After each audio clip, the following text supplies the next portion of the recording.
So this hand starts off with a standard raise from myself under the gun, and when I was playing, this many tables, I, have a bet size script that makes it 2.5 for everything. So this is my standard open. The player directly to my right decides to 3-bet, and this is a very easy 4-bet in my situation if it just comes back around to me. A button folds, and the small blind folds as well. But then the big blind does something interesting. He doesn't make a full pot size 3-bet. He 3-bets to what appears to be around half the pot size.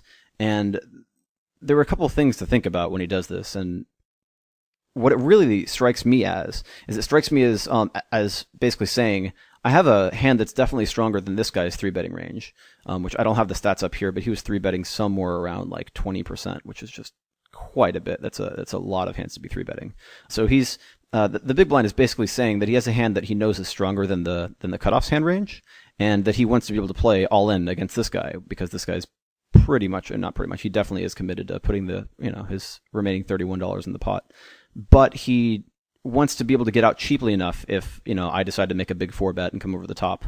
Or at least he wants to make the pot to stack ratio in a 4-bet pot. If I were to 4-bet here, he wants to make the pot to stack ratio large enough to where he can make up for the fact that he's behind pre-flop by exploiting a post-flop edge and getting a lot of money in as a significant favorite post-flop.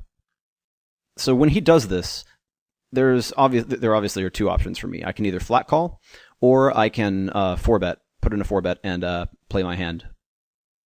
Basically, in a 4-bet pot with this guy almost certainly coming along, and then the big blind also coming along.